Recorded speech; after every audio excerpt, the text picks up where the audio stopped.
liftoff. We have a liftoff. Olá pessoal, bem-vindos ao canal Corroborando com Ciência. Meu nome é Cláudio, eu sou biólogo e professor. Hoje eu vou apresentar para vocês um vídeo do canal Inteligência Natural do Sr. Leandro. Foi a indicação de um inscrito, ele me passou pelo WhatsApp o vídeo. Não sei se eu posso ficar falando o nome, qualquer coisa escreve aí embaixo no comentário que foi você que mandou e eu fixo o seu comentário, tá bom? O vídeo em questão é esse daqui. O título é E aí, origem das espécies de Darwin ou a palavra do Criador? De novo, misturando religião com ciência. Vocês sabem que, na minha opinião, isso é impraticável. Tá? Não dá para fazer ciência tendo em mente religião. Nem a ciência vai refutar qualquer coisa da sua religião e nem a ciência vai apoiar qualquer coisa ou criar uma evidência para sua religião. Tá? Então, com todo respeito a quem tem suas crenças, mas ele coloca algumas dúvidas em relação à pesquisa na área de biologia, e aí eu gostaria de fazer uns comentários, tá? Então, novamente, Leandro, nada pessoal, apenas corrigindo algumas dúvidas que você mesmo coloca durante o vídeo, ou respondendo essas dúvidas, ok? Então vamos ouvir um trecho aqui. Eu não vou analisar tudo. Pode ser que eu faça uma segunda parte depois. Eu vou analisar a parte do cachorrinho que foi encontrado, um filhote supostamente de cachorro ou lobo, de 18 mil anos. Ficou 18 mil anos no gelo, lá na região da Yakutia, na Sibéria. E depois ele comenta sobre também o achado de um cavalo de 40 mil anos e depois de uma rã que ficou presa no âmbar de 99 milhões de anos. Vamos ouvir nas palavras do Leandro o que ele acha disso aí. Fala galera, beleza? Leandro, mais uma vez, canal Inteligência Natural. Meus amigos, trago um vídeo muito interessante, uma matéria que dá pra gente discutir algo sobre a origem das espécies, lembrar um pouquinho de Charles Darwin, né? Quem nunca ouviu falar sobre isso na escola, nas aulas de biologia. Os meus alunos ouvem bastante, porque eu falo direto, já que evolução ela é uma teoria que permeia toda a biologia. Você pode explicar praticamente tudo através da ótica evolutiva. Então, se você foi meu aluno, você deve lembrar dessas aulas aí. Que a teoria da origem das espécies de Charles Darwin é fato comprovado cientificamente, a gente pode bater o martelo. É interessante essa questão porque ela está diretamente relacionada ao real formato da Terra, ok? Bom, dentro da academia biológica, a teoria da evolução é fato. Isso aí já pode bater o martelo faz tempo. E eu não tenho a mínima ideia do que isso tem a ver com o formato da Terra.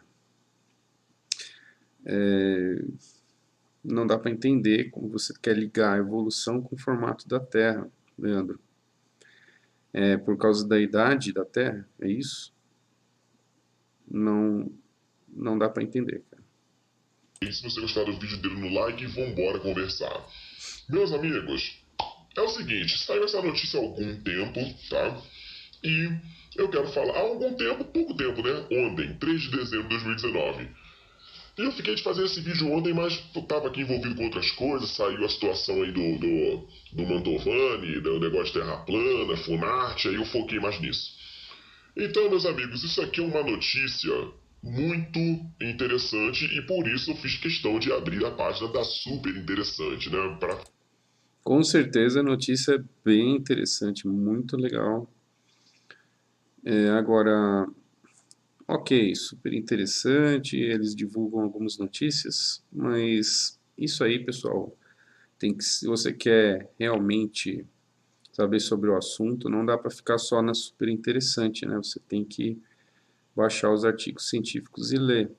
Eu sei que a maioria das pessoas não vai ficar baixando artigo científico e lendo, e às vezes está só vendo uma notícia interessante. Não vou dizer que é uma diversão, é uma distração, né? Às vezes tem pessoas que têm hobby, assistem coisas sobre ciência, mas aí fica complicado querer discutir ou colocar, ou contestar teorias só vendo notícias, tá? Você quer contestar alguma coisa, aí tem que ir nos trabalhos científicos. Se você quer só assistir uma notícia legal, tudo bem, super interessante, é válido até. Mas ela não se aprofunda, nem cita fonte. Então, assim, não é um local onde você vai poder questionar a ciência, tá? Fica mais legal ainda. Filhote de 18 mil anos é encontrado intacto na Sibéria. Olha que coisa interessante. Nem cachorro, nem lobo. O animal é provavelmente um ancestral comum entre os dois. Então veja bem, tá? A primeira pergunta aí é se de fato esse animal, que o animal está praticamente inteiro, ele ficou no gelo da Sibéria por 18 mil anos. Você tem ideia do que são 18 mil anos? É muito tempo, mas muito tempo, mas muito tempo, mas muito tempo, ok? Para que um corpo, né? Um animal, ok? Ele não entra em decomposição mesmo estando congelado. É muito tempo. Eu fico realmente muito duvidoso dessas datas. Mas tudo bem. Vou dar uma pequena lida aqui na matéria e tem coisas mais interessantes. O cachorrinho é muito bonitinho. Acho que se eu tivesse lá 18 mil anos atrás, eu ia querer como pet. Mas essa questão de 18 mil anos ser muito, muito tempo, não é tanto tempo assim, 18 mil anos, tá? Você tem que entender que a região da Yakutia é um local onde o solo é chamado de permafrost. Ele é um local permanentemente congelado. Só um pouquinho da camada superior descongela durante o verão, mas as partes mais profundas são permanentemente congeladas. Tá? Então, é um freezer. Claro que, por exemplo, esse cachorro ficou bem desidratado, né? Então, a própria desidratação e o frio, eles vão impedir que decompositores estraguem os tecidos vivos, ok? É por isso que dá para ficar tanto tempo congelado. Outra coisa, não é só cachorro que é encontrado lá, tem mamutes, tem cavalos, tem peixes, então não é uma coisa extraordinária ficar 18 mil anos congelado, tem coisa congelada há muito mais tempo lá. Tem até um museu, chama Museu do Mamute, fica lá na Yakutia também, e tem uma série de organismos que foram encontrados congelados. Olhando rápido pode parecer um cachorrinho adormecido, mas esse animal aí da foto é na verdade uma criatura de 18 mil anos. Então, a matéria pelo menos afirma que a idade desse animal é de 18 mil anos, tá? O corpo foi encontrado quase intacto em um sítio arqueológico próximo à cidade de Yakutsk, na Rússia, com pelos, focinho, dentes, cílios e até bigodes preservados. A descoberta foi feita em 2018 por um grupo de moradores locais. A carcaça estava próxima ao rio, preservada no solo congelado. Depois ela foi levada até o Centro de Paleogenética da Suécia para ser analisada. Então, o pessoal que analisou não é gente fraca não, é um lugar especializado. Ao chegar Poderiam também ter mandado para o Brasil e a gente consegue fazer essas análises, né? Tem equipes aqui de genética e biologia molecular muito boas, mas realmente foi para um centro que é conceituado. lá, os pesquisadores não conseguiram definir se o animal era um filhote de cachorro ou lobo. Para tirar essa dúvida, eles realizaram testes de DNA usando parte da costela do filhote. Os resultados, olha que parte interessante, porém foram inconclusivos. Achei até interessante da matéria, né, ser tão honesta com o resultado da pesquisa. A gente sabe que a super interessante é meio tendenciosa, mas eu gostei disso aqui. Por isso, os cientistas suspeitam que ele tenha sido um ancestral em comum das duas espécies, ok? Os cientistas suspeitam, eles não podem afirmar. Mas, meus amigos,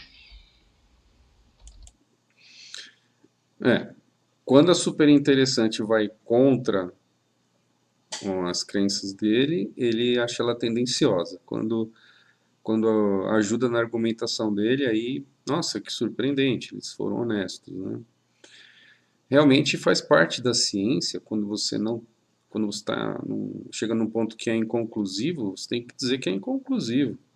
Você pode colocar hipóteses, mas você tem que dizer que é inconclusivo. Isso é normal, não é nenhum espanto estar acontecendo isso. a gente sabe o seguinte: quando eles falam provavelmente, tá? Provavelmente, a gente sabe que existe a ciência, ela é inclinada para um modelo, né? Eles criaram um modelo. E qual é o modelo de forma da Terra? Terra esférica. Qual é? Está colocando o modelo de forma da Terra no meio de uma pesquisa de DNA de cachorro. É muito querer colocar no vídeo qualquer coisa sobre Terra plana, talvez para dar view, não sei. Só pode ser isso, gente. Não tem nada a ver uma coisa com a outra, né? É o modelo, a teoria, né, a hipótese utilizada para a origem da vida na Terra. Na verdade, o que ele está querendo fazer é o seguinte: ele quer associar, como os seguidores dele não acreditam na Terra esférica, ele quer associar a evolução à Terra esférica, né? É o status quo da ciência. Ele quer dizer que os cientistas estão mentindo em relação à Terra esférica, então eles também estão mentindo em relação à evolução, sendo que são áreas de pesquisa totalmente diferentes, né? Não tem nada a ver uma com a outra. Então ele está querendo fazer uma associação, colocar uma ciência em paralelo com a outra, e se uma está errada, a outra também. Primeiro que não está errado a questão da Terra esférica, né? Então, mas isso para os seguidores dele, para o canal dele, é importante fazer essa associação, colocar tudo dentro do mesmo balaio, e aí, se uma está errada, a outra também está. Questão da evolução. O problema da ciência evolutiva é o ancestral comum, ok? Porque, eu vou dar um exemplo, uma ave. Vamos colocar uma ave que há muitos anos atrás era um réptil, e esse réptil evoluiu até se tornar a ave. O problema da teoria da evolução é o meio termo aí, tá? É encontrar uma prova da espécie intermediária, ok? Entre o réptil e a ave. Isso é que eles têm dificuldade de encontrar. Não tem dificuldade nenhuma, principalmente entre répteis e aves, tem uma abundância de fósseis mostrando intermediariedade entre répteis e aves. Eu não sei se compensa entrar nesse nível de detalhe aqui, eu vou deixar linkado embaixo vídeos do canal do Pirula abordando muito bem esse assunto,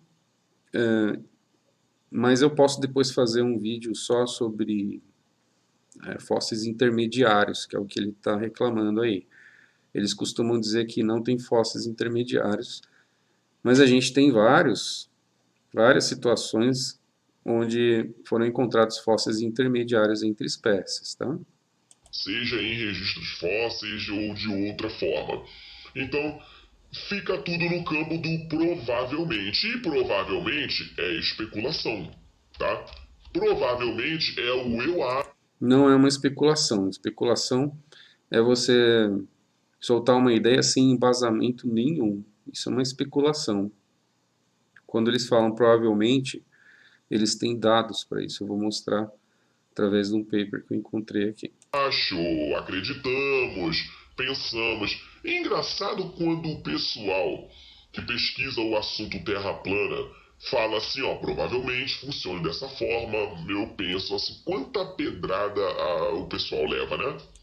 Porque eles falam, eles colocam algumas afirmações e não mostram nenhuma evidência.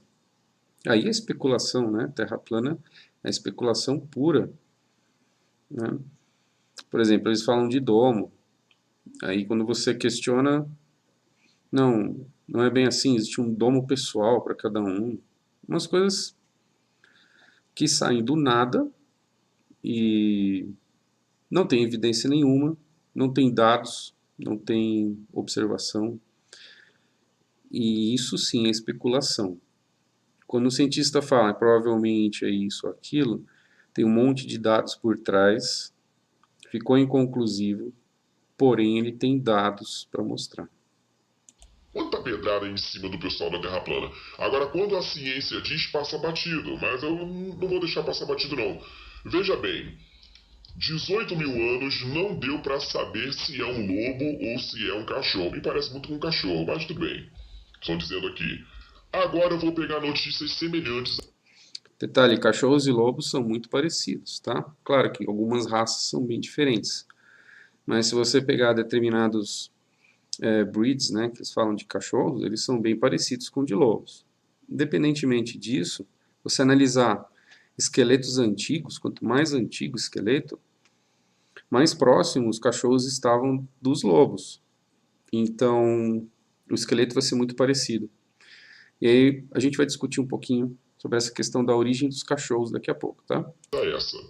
Cavalo de 40 mil anos é achado praticamente intacto na Sibéria, praticamente no mesmo lugar que o cachorro ali. O animal se manteve preservado graças ao permafrost, solo congelado do Ártico. Isso que eu falei, permafrost, mas para ele parece que isso não é nada, né? E pode ajudar a entender como os mamíferos daquela época viviam. Então, tá? Isso aqui é um cavalo de É um filhote, tá? Provavelmente recém-nascido ou com poucos dias aí. 40 mil anos. Ora, eu li a matéria e nesta matéria aqui o foco não é saber se há um ancestral comum. Eles têm certeza que é um cavalo. Tá? Eu já li aqui a matéria e é mais a questão aí do tempo que ele ficou congelado mesmo, etc. E deram para 40 mil anos. Peraí. Um animal de 18 mil anos, tá? Não deu para saber se é um lobo ou se é um cachorro. E um animal de 40 mil anos, não houve essa dúvida, é um cavalo mesmo. Bom, primeiro, são duas espécies diferentes. Uma é cavalo, uma é cachorro. Será que a evolução delas foi no mesmo ritmo? Que será, né? Estranho, né? Como que com 18 mil não dá para saber e com 40 mil dá? 40 mil é bem mais antigo, né? Mas vamos dar uma olhadinha daqui a pouco também em evolução de cavalos. Isso pra mim não tem alguma coisa aí que não tá batendo. Agora uma outra matéria também interessante, vocês veem que tudo tá no mesmo tom, né? Tudo tá na mesma harmonia, as matérias. Matéria de 2018, peraí, a do cavalo é de 2018 também, agosto de 2018. E a da rã em junho. Rãs ficaram presas em âmbar e foram descobertas 99 milhões de anos depois. Meus amigos, e aí? E aí, dá pra acreditar? Dá pra acreditar que essas rãs estão presas nesse âmbar há 99 milhões de anos? Quais são os métodos de detecção para bater o martelo nessa idade, né? Detecção é feita por uma técnica chamada decaimento radioativo. Vamos falar um pouquinho também dela. Você vê que é um vídeo difícil de de trabalhar, porque ele vai pegando notícias ali em série, um monte de notícia desconexa, né? A do cachorro, você tem que estudar sobre evolução de cachorro. Do cavalo, você tem que estudar sobre evolução de cavalo. Se for olhar esse da RAM, eu nem encontrei o paper exatamente desse daí. Tem de outras RAMs, então é muito difícil. E daqui a pouco ele vai misturar com Big Bang, tá? Para você ter uma ideia. Então eu vou fazer o seguinte, eu vou hoje trabalhar mais em relação ao cachorro e o cavalo. Depois eu vou fazer um vídeo especial sobre a RAM. E talvez eu entre na questão do Big Bang, não sei ainda, mas provavelmente, ou seja, esse vídeo aí vai dar material pra caramba pra gente refutar. Nessa era geológica, 99 milhões de anos. Meu amigo, isso é muito suspeito. Leandro, qual é a moral desse vídeo? Por que você passou 3 matérias, 18 mil anos, 40 mil anos e 99 milhões de anos? Porque essas 3 matérias, elas giram em torno de apenas um propósito. O propósito é dar voz, né, é dar chancela científica, ok? É afirmar a teoria da evolução das espécies de Charles Darwin, ok? Você percebe que a ciência, ela se tornou uma coisa assim, ó. Eu tenho um pensamento sobre como algo surgiu e eu vou criar elementos para provar esta minha teoria. Não, primeiro não tem ninguém criando elementos aqui. Por favor. Segundo, para refutar a teoria de Darwin, você teria que procurar fósseis mesmo. Esse seria um ponto de refutação. É só encontrar fósseis com datas erradas, por exemplo. Você encontra uma rã de 99 milhões de anos, se você encontrar uma rã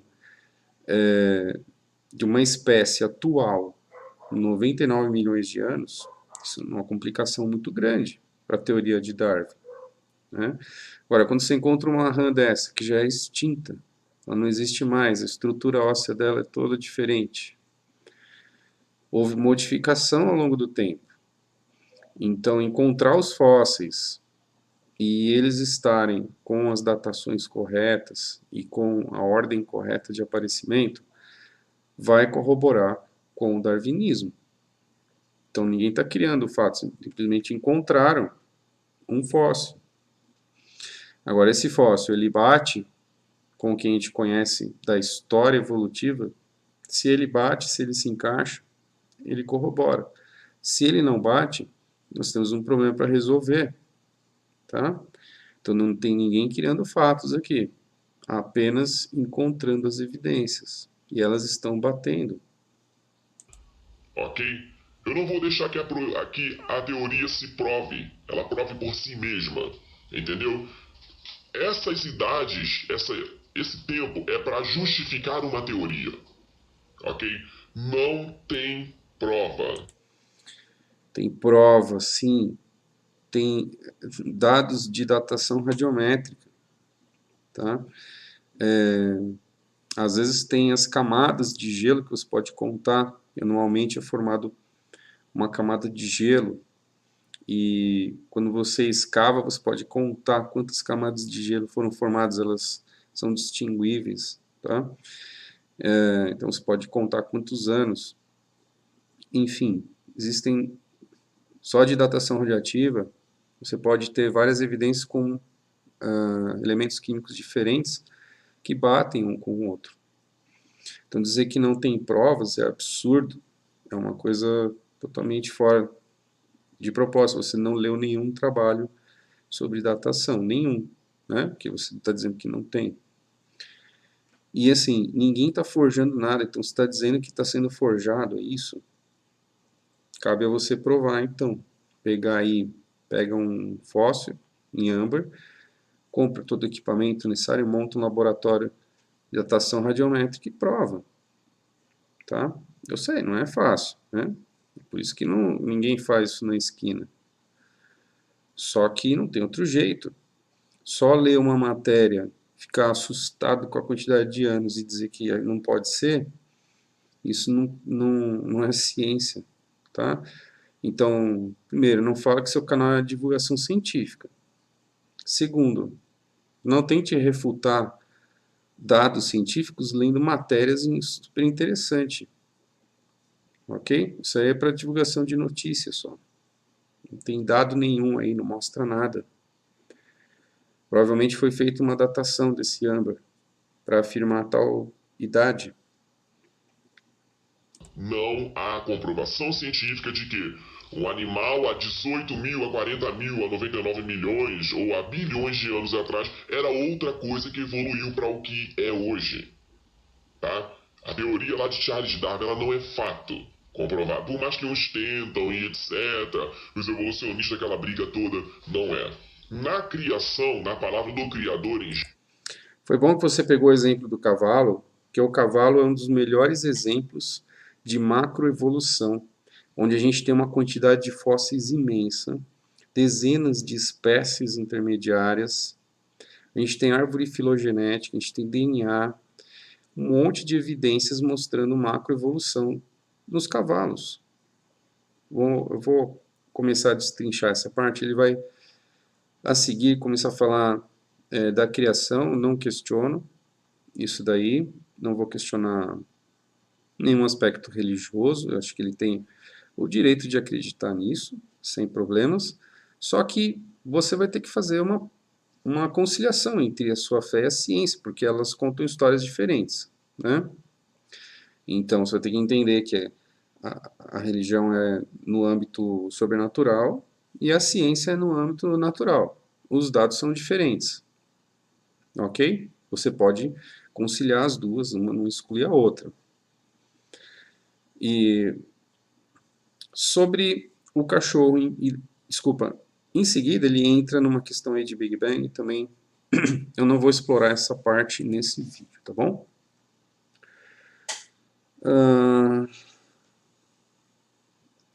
Por que será que cães e lobos são muito parecidos? Esse daqui é um lobo. Esse é o lobo cinzento, daquela região mesmo. O nome científico dele é Canis lupus. Quando eu falo esse aqui é que eu estou apontando o mouse, mas acho que não aparece aí para vocês, né? Então o da esquerda, onde tem a legenda lobo, Canis lupus, é um lobo. E o da direita é um husky siberiano. Ele é um cachorro, ele não é um lobo, não é considerado um lobo. Canis lupus familiares. Tem várias diferenças anatômicas entre eles. Por exemplo, o tamanho do crânio, largura do quadril, tamanho dos ossos da pata e muitas diferenças comportamentais também. Por que será que é fácil confundir um cachorro e um lobo? Veja, hoje nós consideramos que cachorros e lobos, na verdade, são a mesma espécie. Um é Canis lupus, o outro também, Canis lupus. Esse familiares que aparece aqui no nome científico do cão, indica que ele é uma subespécie de lobo. Inclusive, eles podem cruzar, gerar filhotes e os filhotes são férteis. Então, nós estamos observando, e a gente observou, foi essa domesticação dos lobos, e eles mudaram morfologicamente e comportamentalmente um pouco.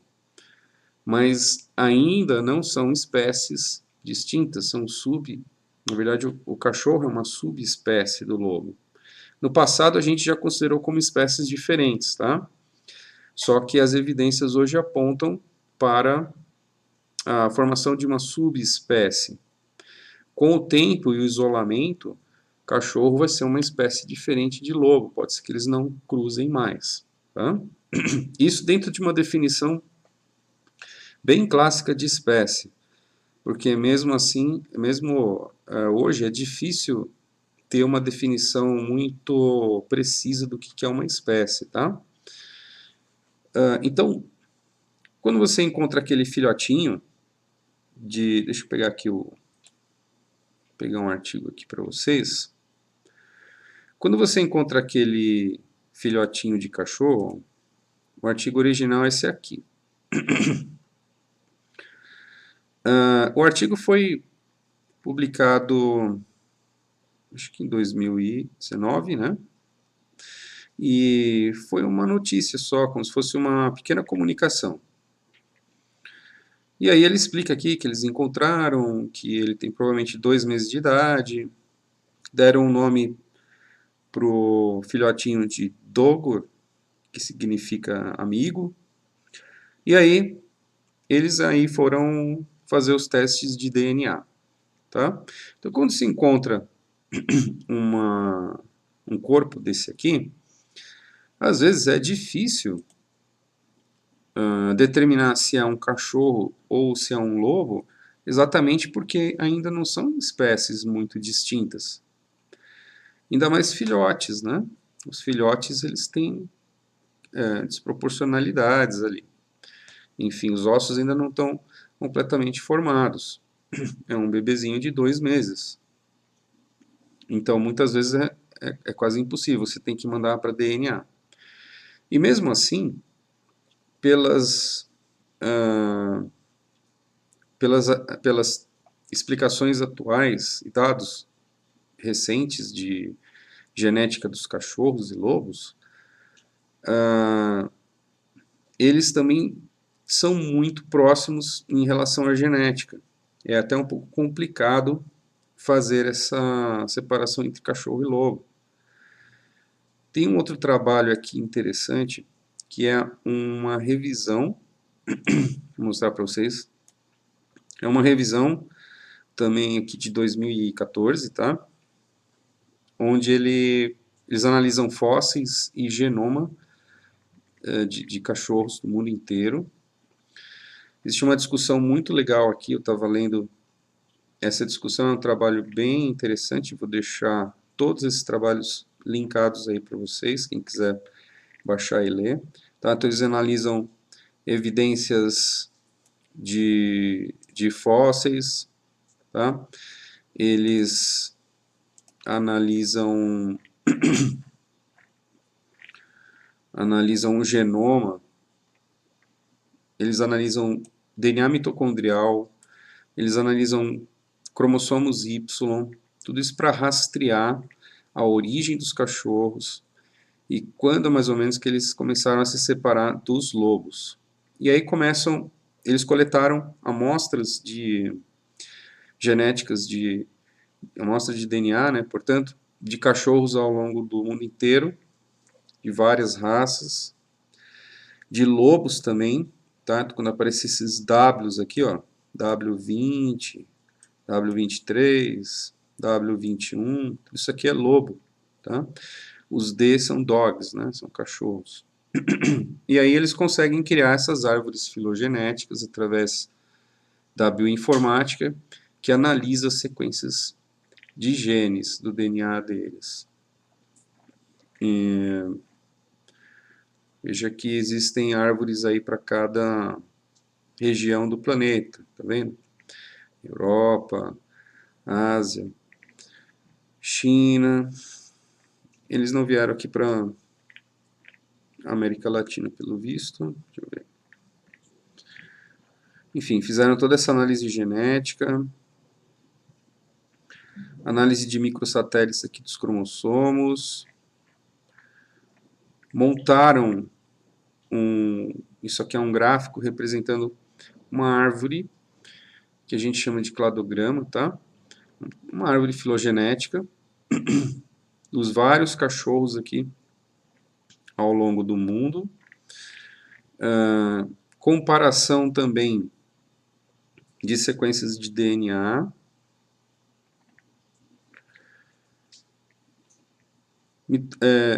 Genomas mitocondriais completos. Mais uma árvore filogenética aqui mostrando lobos em azul. Cachorros antigos e modernos em roxo. E pontos de ambiguidade, onde ainda está se decidindo. Então a gente conhece muita coisa e alguns pontos de ambiguidade. E aqui as possíveis datações. Aqui nesse caso não são datações radiométricas, né? São datações estimadas através da comparação das mutações entre os DNAs aqui das respectivas raças ou espécies de lobos. Sequenciamento do genoma inteiro. Os gráficos são um pouquinho complexos para a gente ficar vendo em vídeo, tá? Enfim, eles têm um monte de dados, um monte. Isso aqui, na verdade, é uma revisão, então o autor juntou vários trabalhos científicos, tá? E aí eles tentam calcular o tempo através do DNA mitocondrial. Engraçado que o próprio Leandro, é um outro vídeo que eu preciso fazer. Ele pegou uma pesquisa sobre DNA mitocondrial de humanos, que é uma coisa que a gente chama de EVA mitocondrial, que é uma sequência comparativa aí de DNAs mitocondriais, que nos levam a um último ancestral comum feminino. E os pesquisadores chamaram de EVA mitocondrial. Não tem nada a ver com a EVA bíblica. Só que aí ele pegou esse trabalho e estava falando, olha, tá vendo? Os cientistas provaram aqui a EVA, o conceito de EVA. Aí, nesse momento, o DNA mitocondrial tá certo, né? Agora, aqui, quando você vai questionar alguma coisa, o DNA mitocondrial não vale, provavelmente, né? Mas está aqui, ó, DNA mitocondrial. E, enfim, daí eles discutem aqui sobre a demografia, diversidade genética, o que aconteceu com os cachorros, migrações, tá? Populações. Ele discute alguns problemas, por exemplo, taxa de mutação, incerteza da taxa de mutação, linhagens incompletas. E aí ele faz uma síntese. A síntese dele tem 2 páginas e eu resumi aqui para vocês. Deixa eu tirar esse paper aqui da tela. As referências que eu consultei são essas, tá? Essa que eu coloquei aqui na tela agora foi esse Friedman, decifrando a origem dos cachorros, dos fósseis aos genomas.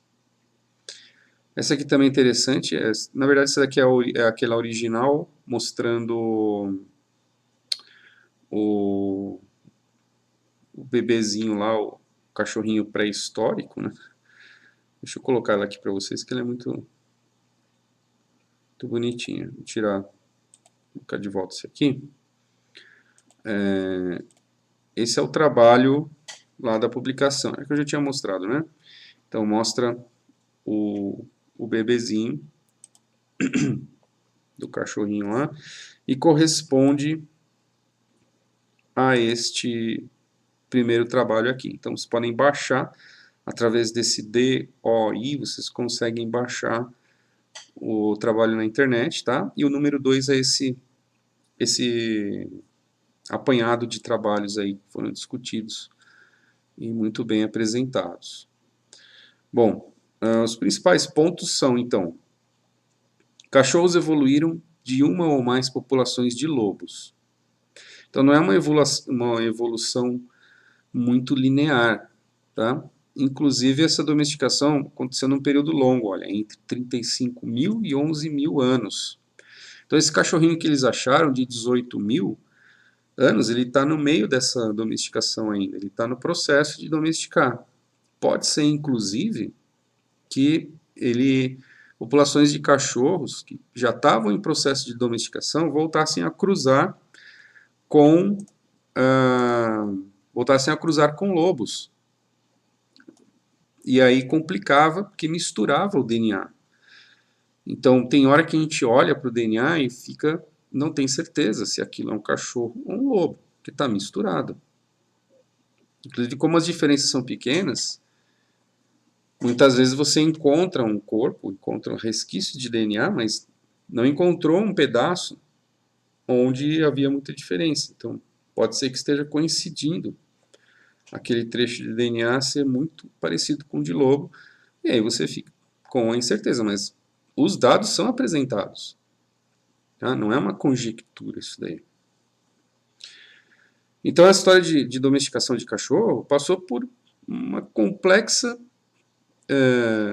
dinâmica demográfica, migrações, gargalos populacionais, até parece que extinções locais, e aí o ser humano volta a domesticar de novo. Então não existe uma data inicial que a gente possa ter certeza de quando começou. Pode ser que ocorreram várias domesticações. Nesse meio do processo, os cachorros se reproduziram novamente com lobos, complicando muito para que a gente tenha uma precisão de determinar quando exatamente e onde exatamente que ocorreu a domesticação, tá? Então, a conclusão dele é que sugere uma domesticação começando há mais de 25 mil anos, com uma ou mais populações de lobos. Em algumas regiões possíveis são Europa, região ártica e oeste da Ásia. Tá? Em relação à datação, pessoal, a datação, olha que interessante, isso aqui, por exemplo, é uma figura extraída da última prova da FUVEST 2020. Isso aqui você aprende no ensino médio. Isso é o decaimento radioativo. Tá? Então, quando você tem um urânio, existem várias formas do mesmo elemento químico na natureza. Não sei se vocês lembram, mas cada elemento químico é composto por átomos, né, daquele elemento, e o átomo ele tem um núcleo com prótons e nêutrons. O número de prótons determina qual elemento químico ele é. O número de nêutrons pode variar. Então, às vezes, para o mesmo elemento químico, você tem os chamados isótopos, que são variações do número de nêutrons, vamos supor. Por exemplo, o urânio tem esse urânio 238, ele tem 92 prótons e 238 partículas lá, então juntando prótons e nêutrons, tá? Como isso é instável, de vez em quando ele emite. Então, se olhar essa flechinha e tem um símbolo alfa em cima, um símbolo beta, é porque ele emitiu uma radiação. Radiação pode ser nêutrons ou pode ser nêutrons e prótons. Se ele perde um próton, ele se transforma em outro elemento químico. Então, por exemplo, do urânio, aqui o primeiro, nessa fileira aqui, urânio 238, ele emitiu uma radiação alfa e virou um tório, que tem 90 prótons. Então saíram 2 prótons, né? De 92 foi para 90, e saíram 4 nêutrons ali, ou 2 nêutrons, e virou um tório. Depois ele decaiu e assim por diante, até chegar lá no final, com 82 prótons, virou chumbo. Chumbo 206.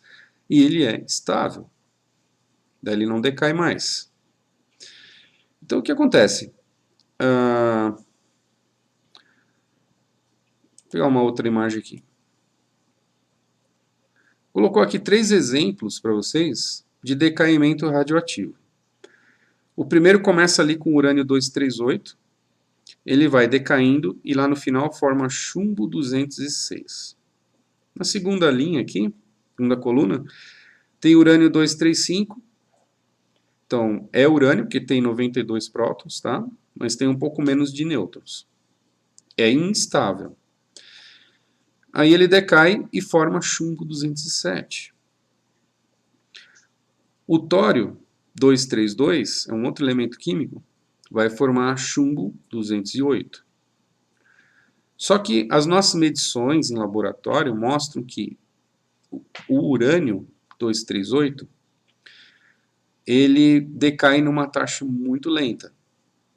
Ele demora 4,5 bilhões de anos para ter o primeiro decaimento. Na verdade, isso daqui, esse dado de bilhões de anos, é a meia-vida. Significa que se você tiver 10 partículas de urânio, após 4,5 bilhões de anos, você vai ter só 5. As outras 5 viraram chumbo. Então, essa data aí significa onde a metade do material radioativo sofreu um decaimento. Ok? Então, o urânio é usado para datações mais antigas, de milhões de anos, ou bilhões. O tório, por exemplo, olha, o primeiro decaimento dele ali, a meia-vida dele é 13,9 bilhões de anos. Então, como que é feita essa pesquisa? Quando você tem uma rocha, aquela rocha se formou e aprisionou os átomos de urânio que tem no meio ambiente. Sempre tem um pouquinho.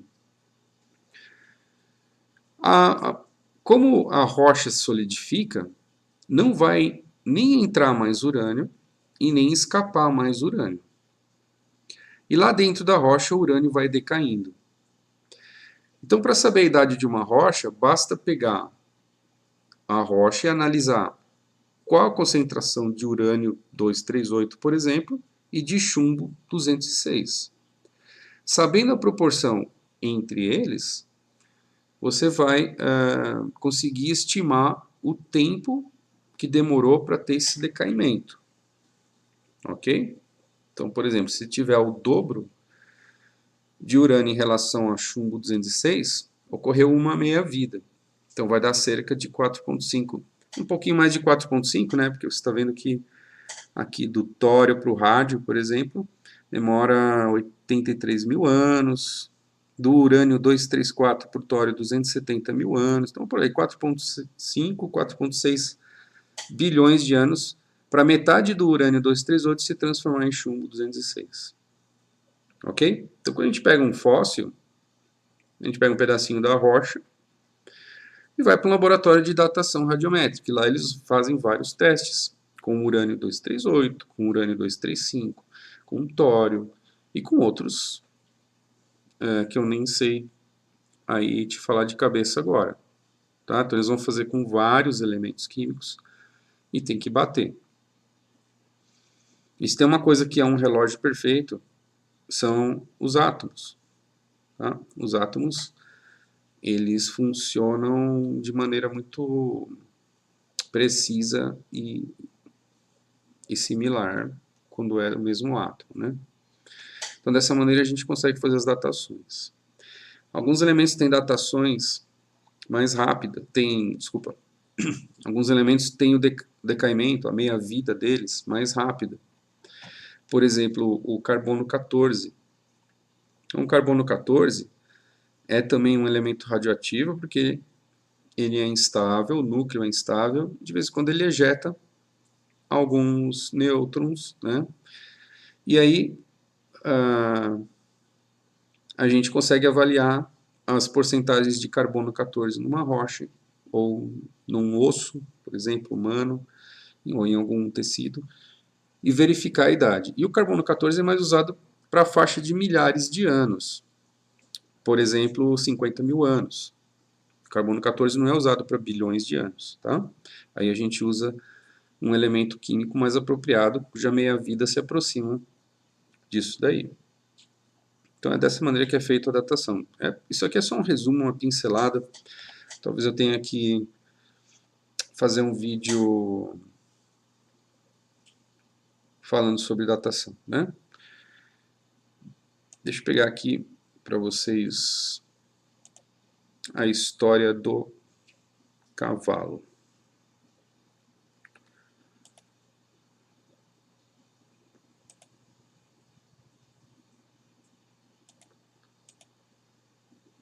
Não estou conseguindo abrir aqui, só um minutinho. O cavalo... Peraí que tem uma travadinha aqui, não tá... O cavalo também foi encontrado lá na mesma região, nas mesmas condições, estando congelado, né? Esse aqui não está respondendo, opa, agora foi. É porque eles têm uma figura meio pesada aqui nesse PDF. Então ela demora para abrir, tá? Mas esse daqui é um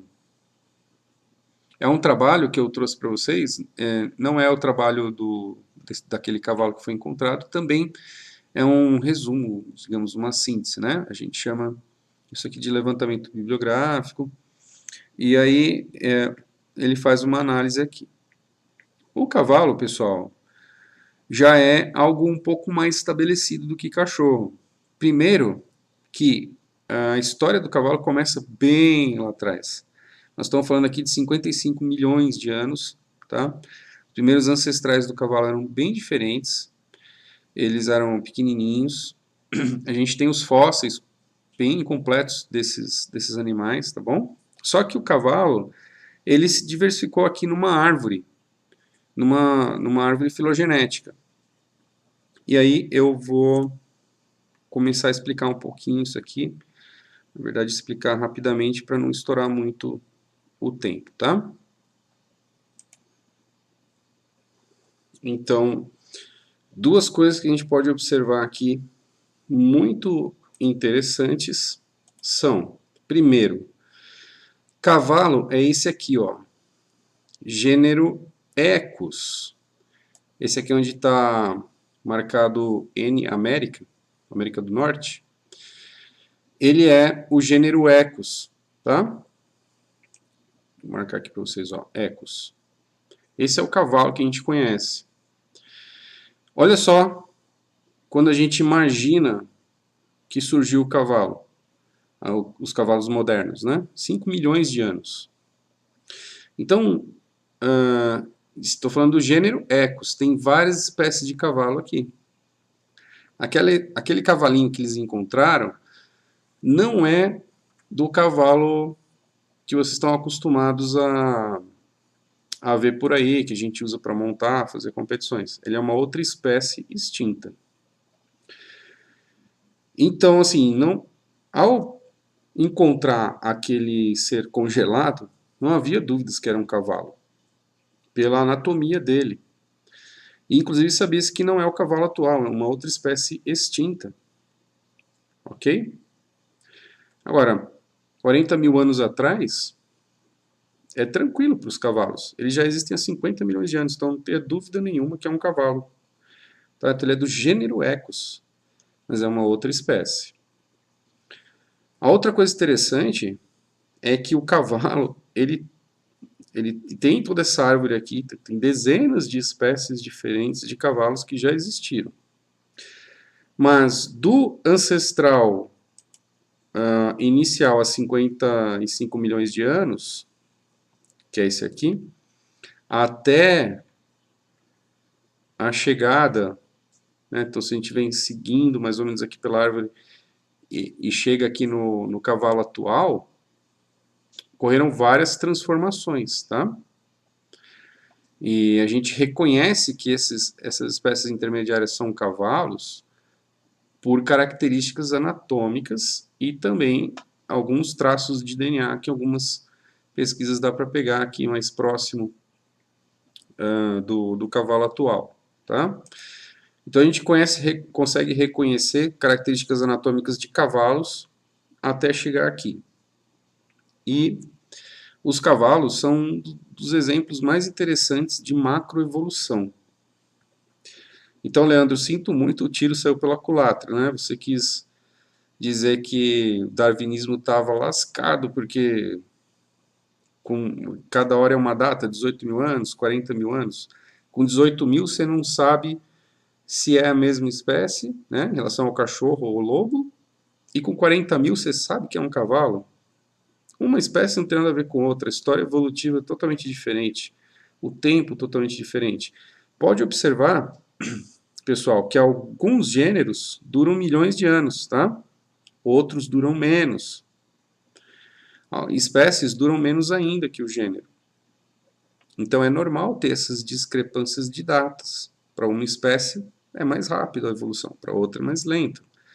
Isso depende das adaptações e da desenvoltura que aquela espécie tem no ambiente. Se ela precisa se modificar, não é que precisa, né? Mas se o ambiente está mudando e a estrutura dela não comporta aquelas mudanças ambientais, a seleção natural vai agir em cima, vai selecionar aquelas pequenas variações que favorecem para aquela mudança ambiental.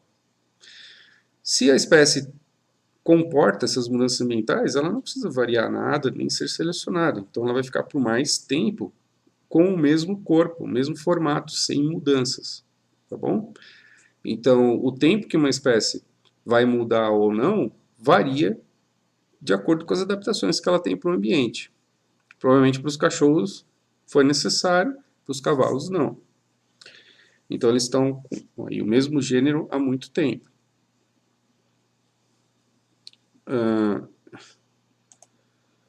Que mais? Esse trabalho aqui é muito interessante também. Quem quiser dar uma olhadinha nele, ele conta aqui essas evidências, tá? Em relação, então, ao cachorro e ao cavalo, vou colocar aqui. Eu tinha uma imagem ampliada, esqueci de mostrar, mas enfim é isso, tá? Os cavalos eles estão mais distribuídos como uma árvore e eles contam toda uma história evolutiva. Inclusive tem coisas interessantes, por exemplo, como que o crânio foi mudando ao longo do tempo, o comprimento dos ossos, o tamanho da orbital. Tem tudo isso documentado em vários crânios de cavalos que a gente foi encontrando. As patas, eles começam com dedos, e depois eles vão perdendo os dedos, e vai ficando apenas um dedo, e hoje o que você tem? Aquela parte de baixo que toca o solo do cavalo é um dedo. O casco é uma unha. Então a gente tem isso documentado, essa transformação toda documentada no registro fóssil, tornando cavalos como um exemplo muito interessante de macroevolução. Macroevolução quer dizer que a gente consegue enxergar a transformação ao longo de milhões de anos de uma espécie em outra completamente, não completamente, mas muito diferente, tá? Porque se você pega aqueles primeiros cavalos, deixa eu entrar aqui de novo. Você pega aqueles primeiros cavalos, aqui embaixo, 55 milhões de anos, eles têm um tamanho muito pequeno, o tamanho de um cachorrinho, de um gato, tá? de um pequeno felino, ou de um pequeno canídeo, e eles vão aumentando ou diminuindo, isso aí depende de que ramo da árvore a gente está falando, tá? Em alguns casos ocorre diminuição de novo, mas você vai observando toda essa transformação nas patas, nos crânios, no restante do esqueleto, até chegar ao cavalo atual. Bom, então pessoal, eu acho que como lição aqui do que está sendo falado pelo Leandro, primeiro, não há nenhuma incongruência entre esses eventos aí, esses encontros de fósseis com o darwinismo. Não há relação absolutamente nenhuma com formato de terra, né? Ele só usou isso daí para tentar colar o darwinismo, a evolução, junto com algo que eles repudiam, que é a terra esférica. Ele tentou usar essa técnica para levar os seus seguidores a pensar contra a evolução. Tá? Não tem cientistas tentando forjar nem criar nada a favor da evolução, simplesmente encontraram fósseis. Tá? O fato dos cavalos serem facilmente reconhecidos como cavalos é porque eles são mais antigos, então não há dúvidas que aquele ser ali seria um cavalo. Tá? Em relação ao cachorro, justamente ele tem uma idade, 18 mil anos, onde está muito embolado toda essa questão de se os cachorros estão sendo domesticados, se ainda está tendo fluxo de genes entre cachorros e lobos, ou seja, eles estão cruzando, então a anatomia deles fica muito parecida, tá? Lobos e cachorros ainda são a mesma espécie, pelo menos o lobo cinzento, né, Canis lupus. Enfim, é por isso que os cientistas não puderam afirmar com certeza se aquilo é um cachorro ou não, e propuseram poderia ser um ancestral de lobos e cachorros. Provavelmente não vai ser, depois de fizerem as análises, né? Vai ser alguma população de cachorro ou lobo que está se misturando ali. Em relação ao âmbar, daí eu vou colocar num outro vídeo, porque realmente eu acho que esse aí está ficando muito longo E é isso, pessoal. Então, eu agradeço a atenção de vocês. Não se esqueçam de se inscrever no canal, por favor. Isso ajuda muito ao canal ter significância, aparecer nas buscas e que a gente consiga divulgar a ciência e combater essas pseudociências aí que vão surgindo, ok? Eu agradeço a atenção de vocês e até a próxima. Um abraço.